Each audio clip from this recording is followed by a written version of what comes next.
Rayaan Abuukar Cali waa 18 jir inta badan ku soo barbaartay isla markaana ku soo kortay magaalada caasimadda ah ee Muqdisho.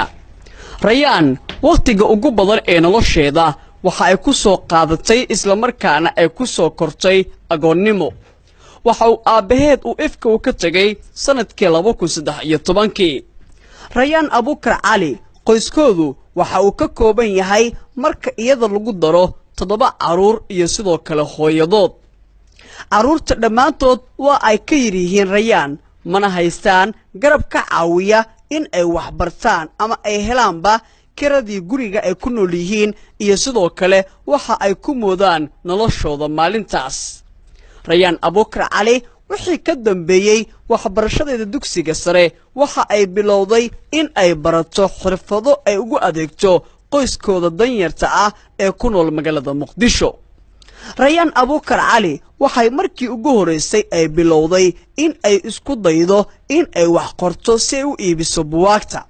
waxa ay qortay buugaag kala duwan oo caan ka ah caasimadda. waxa ka mid ah buugga la yiraahdo Hagaynin Gurigaaga Guuldaro. sidoo kale waxa ay qortay buugaag kale oo u badan kuwa ka hadlaya dhiirigelinta aadanaha. Rayaan Abuukar Cali markay ku dhibtootay iibinta buugaagta waxay u jileecday in ay xirfad ka barato xirfadaha faraha badan ee ku aadan kalluumaysiga badaha oo ay ka buuxaan kheyraad badan. waxay ahayd go'aan geesinimo leh oo ay qaadatay Rayaan. waxay ahayd iyadoo gabar da'yar ah isla markaana ku jirta waqtigeedii dhalinyarnimo in ay isku biimayso sidii ay badda u geli lahayd. waxay baratay qaabka loo soo jalaabto kalluunka waxaana ay ku biirtay koox kalluumaysato ah oo aroor walba u shaqo tagta xeebta Liido ee degmada Cabdilcasiis.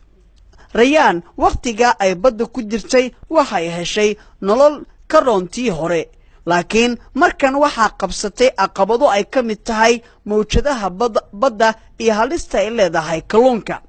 Rayaan waxay dhawaan bilowday in ay barato kaxeynta mooto bajaajka. waxay ku qaadatay 4 cisho iyadoo hadda si fiican u taqaana in ay kaxeyso mootada. Rayaan waxaan kula kulmay magaalada Muqdisho. xilliga waxaan ahaa qof sugayay in aan raaco mooto. waxa aan ku sugnaa xeebta Liido ee degmada Cabdilcasiis. waxaan la kulmay Rayaan oo kaxeynaysa mootada iyo aniga oo igu jiro degdeg. mootadan waxa ay muuqataa in ay dabcan ay saaran tahay oo la socoto qof dumar ah isla markaana ay darawal ka tahay. anigu waxaan sugayay mooto bajaaj aan raaco. waxaan doonayaa inaan markan gabadha wax weyn. Assalaamu calaykum.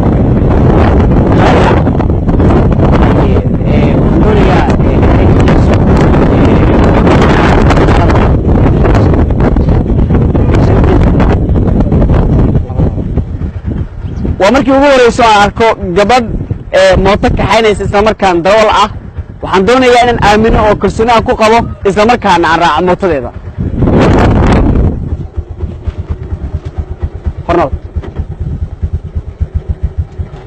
anigii iyo Rayaan halkaasi waxaa nooga bilaabatay sheeko. waxaan wax ka weydiiyey nolosheeda iyo wax ku qasbay in ay kaxayso mooto bajaajka. السلام عليكم ورحمة الله تعالى وبركاته. دمان أمد الصومالية مروا بكم الدنيا بعلى ذوان سلامي. أنا مجاعي ويا ريان أبوكر علي كنا نول مجالة مقدشة. إن وحن وضع بجاج أما أنك حياة أنا لو تلقين حوين. وحن كلو حفرة عن أوليها إنها كشقة استبض صوماليا غيرات إلهي نسيه. وحن كلو حفرة عن أوليها إنها قرب بوقتها. سيدا إن بوقتها جوش لو جارو أما هرمرك لو جارو كان هالليه. guusha isku day oo ku goobabinay dhalinyarada Soomaaliyeed dhamaantood. waxaan kaloo sameeyay bajaaj aan kaxeeyo oo ku goobabinay gabdhaha Soomaaliyeed dhamaantood inay shaqaystaan meel walba shaqadu ka jirto. shaqadu cad maaha shaxaad ka ceela. waa gartay Rayaan xirfadan ah kaxeynta dabcan mootada tugtug ama bajaajka xilliga bilowday. waxaan bilaabay muddo xasan ka hor ah bajaajka waan kaxeeyay laakiin ummadda Soomaaliyeed ay iga rabto oo aan ka wadi waayo oo dacayadeen ama yaayeen oo meesha la arkay la fiirinayo marka qaar ay wadada istaagan istaag maxaa bajaajku wadaa ay dhahan ay weydiiyaan maxaa bajaajku kalifay anoo isdhahay maanta waa ku gashay shaqo heshay waxaa la dhahaa bajaajka maxaa wadaa waqti dhibaatooyinkaasi aad kala kulanto bulshada ka sukow kaxaynta bajaajka waa xirfad aad u dhib badan oo xitaa ragga qaarkood ay ku dhibtoodaan adigu sidee kugu fudaatay barashadeeda wallaahi barashadeeda muddo 4 maalmood ay igu qaadatay waxaan ku bartay laamiga mandaraayada aad ay igu adkeed inaan bajaaj wadi karto ismaana dhayn laakiin markii aan isku dayay wax walba oo isku dayay markii aan isku dayay waxaan aaminay inaan bajaaj ka wadi karo kadibna waan ku shaqaystaa waqti eega waran inta badan meel kasta mee dadka u kaxayn kartaan meelaha qaar wax weeyaan fog ma may meel kasta dadku ma kaxayn karo bajaajka waa la iska dhacaa waa la kaxeeyaa ragga ayagoo ragga inta la kaxeeyaa bajaajka laga soo qaadan anoo naaga waxa waaye bajaajka dhan laga gudina marka waxaan sameeyaa meelaha laamiga u dhow oo kale ama maalin cad bisana shaqeeyaa meelaha laamiga u dhow waan ka shaqeeyaa hadduu idho qofka liidaan rabaa beach view rabaa waa keeni kara waa meel public ah qof iguma kaxaysan kartaan aaminsanahay meel walba qof Soomaaliya joogo laakiin meelaha luuqluuqbanka ama fog ma aado wax walba lacag doonto la sheega ma aado waqti inta badan kaxaynta bajaajka oo kale marka laga hadlayo kale maadaama adigu darawalkii aad tahay ma adig kaliya bajaajka kaxeeya oo qofna uusan kula socon mise marka qaarkood dad baa ku caawiya may markii aan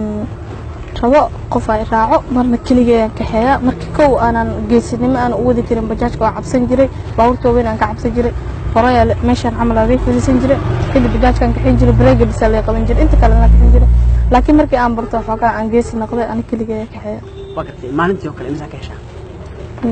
lacag $10 oo kirada ka dhigaya iyo wixii oo aan laguma tashan karo halaas ma dhigi kartid laakiin wax oo nolosha maareyn karo kaleesa waxaan u fahmay in bajaajka adigu aadan lahayn oo shaqaale ka tahay ha shaqaale ka aan bajaajka ma lihi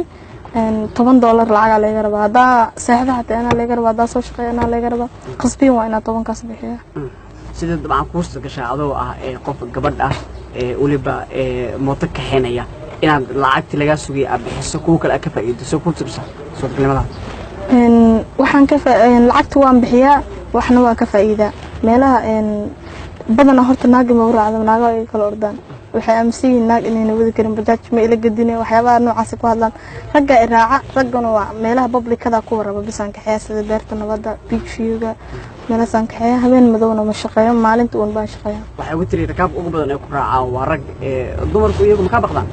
may isku kiyaaminayaan inay ku raacaan badan ma dhacdo waqti inta badan marka laga hadlayo bajaajka dadka qaarkood sidoo kale aaminsan in suuq ay leedahay adoo gabadh inaa wado raggu ay kugu dhiirinayaan taa ka waran kale wallaahi raggu igu dhiiriyaan waxay dhahan shaqayso maasha Allah kuwa waxay dhahan naagta ma soo waalata maxaa waay bajaajka wado hoolaan badanaa midaan waa ciyaal suuqada qof wuxuu dhahan qofna markuu arko maasha Allah gabriyo bajaajka shaqaynaysa maasha Allah waa fiicanta soo ana waxaan leeyahay qofka shaqaysta waa qof sharaf leh shaqadu ay ma shaxadka taas aaminsan I can believe it waqti lacagaha aad ku sarto kale maxaa isticmaashaa family-ga ku maareeyaan walaalay waxbarashay dhigtaan dugsiga sare qaar dhigta kuwa yaryar mid iga waa form 4 kan kale ka sii yar dugsiga dhigtaa intaasan ku maareeyaa kirada iyo family-ka biiladooda aadaan u jeclaa family-kayga inaan maareeyo meel ka soo saar aan hamiyaan leeyahay hooyo abka abu dhinta laakiin hooyo nool oo maxay qabataa hooyo mashaqayso ma shaqayn karto laakiin ana bisa shaqeeyada waqti dhibaato qoyskaaga ma la kulantaa inay dabcan ku raadaan oo kale shaqooyinkan waa shaqo adag gabar baa tahay ma la kulantaa dhibaato qoyskaaga may hooyo uma sheegay inaan bajaaj wado dhikare qabtaa laga yaabo inay is dhahdo gabadha bajaajta wada shilay gali kartaa waxyaabanaas uma sheegay laakiin waxaan dhahaa badda markaan ka shaqeynayo waxaan dhahay hooyo caawiyaan ahay bajaajkan hadda ayada ma uga samay laakiin way ogtahay inaan wadi aqaano adeen ay aragta anoo guriga keena bajaajka wado yaa ku dhiibay tire kasaan dhalaamiyada ma geelaamiga ka cabsanaya bajaajkana iska barbaranaya amal ku shaqeynaa kuma shaqeyn kartid waxyaabaha noocaas oo kala kulma laakiin ma ogeysin inaan hooyo bajaaj ka shaqeeyo qoraa inaan ah laakiin way ogtahay tan qoraanimada aad bay igu taageertaa garab ay naga siisaa waqti runtii waxa tahay qof howlkar ah waliba aad ku daysho badan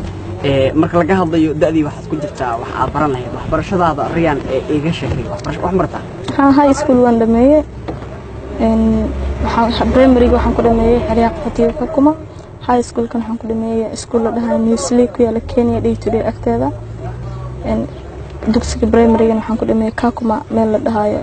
Kakuma 1 dadka qaar ayaa yaqaan oo tagay Kenya وقتي دكتوري دكتور الحوار بس دكتور بس كنت جامعة بلعب ما بلعب جامعة لكن إن شاء الله أكون رجوين إن هذا جامعة وانقوقوبي جامعة أمدا صاهلي حالي سنة كده مبالغ بسنة سنة محاضر أنت أمريكا قبل أساق أقرأتو وكشاقيني حفظيدا أما marka ugu horeysa waxaan weydiiyay kulliyada ee barteen qof maanta aan lacag haysta ama professor hadaan arko wala sheekaysta waxaan weydiiyay sidoo heerkan ku soo gaaray si aan heerkaas oo kale aan u gaaro وقتي أنت بدون حتى قف سلو كله كويس كده قاعد تقولها يا إنها ما تبغى تبص كده صار نيدا هذا أنا فرحان هاي ما دام أنا حوجي أنا كسر شقست أنا سهلة أنا أقول فرحة حن اسكولي رجلي أنا قبر في عنا أهل أنا شقيستا أنا شحات رادنين همي ومرسل إن شاء الله تعالى همي من مربوه رجلا